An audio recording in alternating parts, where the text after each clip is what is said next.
ये कहानी ममता की है। बचपन से ही घर में ये एहसास दिलाकर पाला गया कि औरतों को बोलने का हक नहीं है। अरे ममता, जरा जल्दी जल्दी हाथ चलाओ। रोज ऑफिस में देर पहुंचता हूँ तुम्हारे कारण। लेकिन आपका सारा खाना पैक और तैयार भी है। अरे जबान जितनी चलाती हो उतना अगर हाथ चलाती ना तो शायद घर को अच्छे से मैनेज कर पाती। क्या मतलब है? क्या नहीं मिला आपको? मोजे मोजे कौन देगा? ममता भागकर पति को मोजे देती है।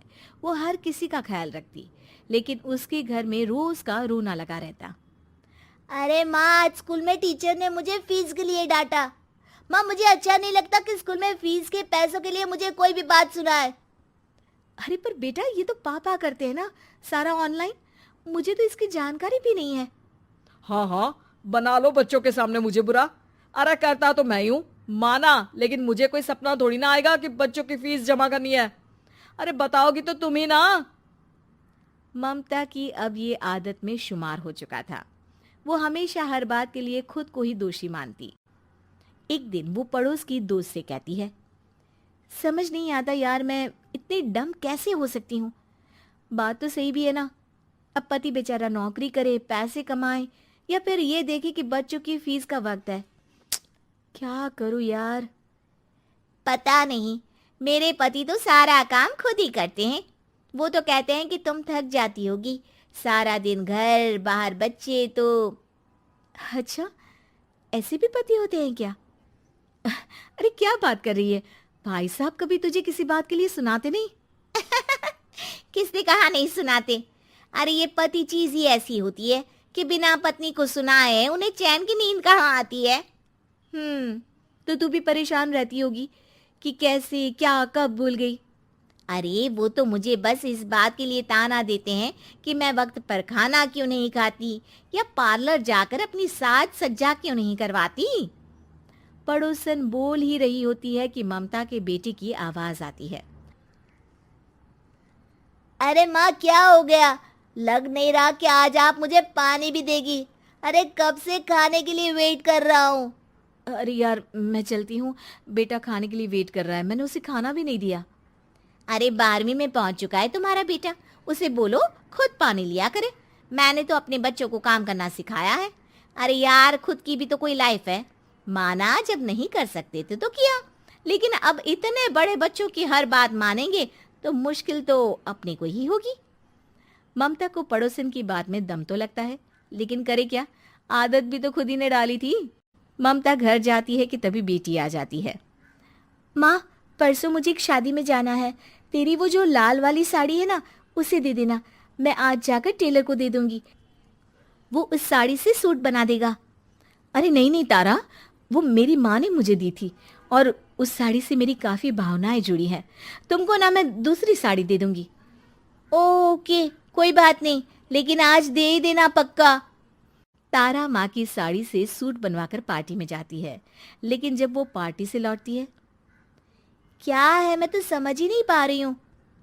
अरे जब वो साड़ी मांगी थी तो ये छल्ली सी साड़ी क्यों दे दी?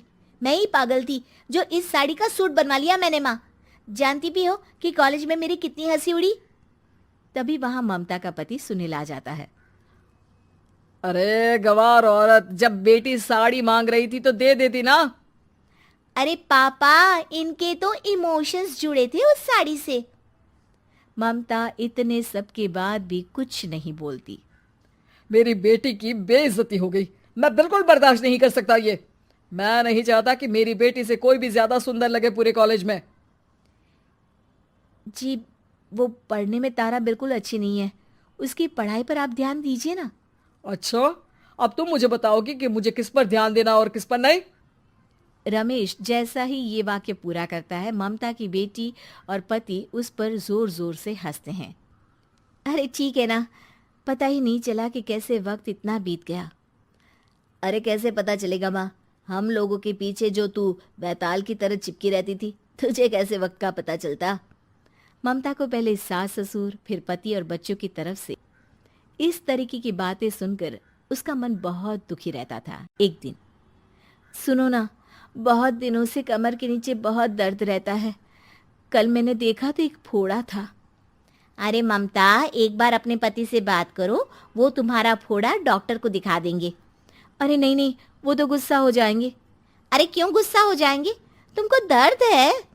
हाँ, लेकिन वो यही बोलेंगे कि ऑफिस जाऊं या फिर तुम्हें लेकर डॉक्टर के पास। तो बेटे से ही बात कर ले। अरे वो तो मैं कर लूं, लेकिन फोड़ा है ऐसी जगह कि उसे बताते मुझे शर्म आएगी। लेकिन कुछ ना कुछ तो करना जरूरी है ना। ऐसे कब तक फोड़े के दर्द से तड़पती रहेगी? अब तो सोच रही हूँ कि इनसे बात कर ही लूं, वरना दर्द के मारे कहीं मर ना जाऊं। लेकिन शाम को, ममता, क्या किया तुमने आज? खाने के डिब्बे में कैसा खाना दिया था? दाल खराब हो गई थी। कब की थी? दाल तो मैंने सुबह ही बनाई थी, खराब कैसे हो गई? अच्छा सुनिए ना, मुझे कहना है कि अरे गरम दाल बंद करोगी तो ऐसा ही होगा ना। बेइज्जती हो गई सबके सामने मेरी। ऑफिस वालों ने ऐसा मजाक उड़ाया कि क्या बोलूं। कल से ठीक से खाना देना है तो देना, वरना खाना देना बंद कर देना। बाहर खा लूंगा मैं। ममता, जो पति से अपनी परेशानी बताने वाली थी, वो अब ये सोचने लगती है कि कल से पति को खाने में क्या दे। अगले दिन ममता थकी थकी सी हालत में, आप लोगों के लिए नाश्ता बना दिया है, खाना बनाने की हिम्मत नहीं है आज तो।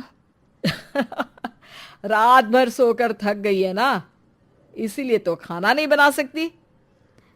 हिम्मत नहीं हो रही है, मैं बस सोने जा रही हूँ।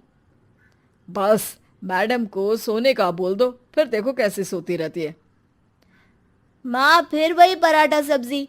अरे हमारे साथ के दोस्त एक से बढ़कर एक नाश्ता खाना लेकर आते हैं, आप तो बस।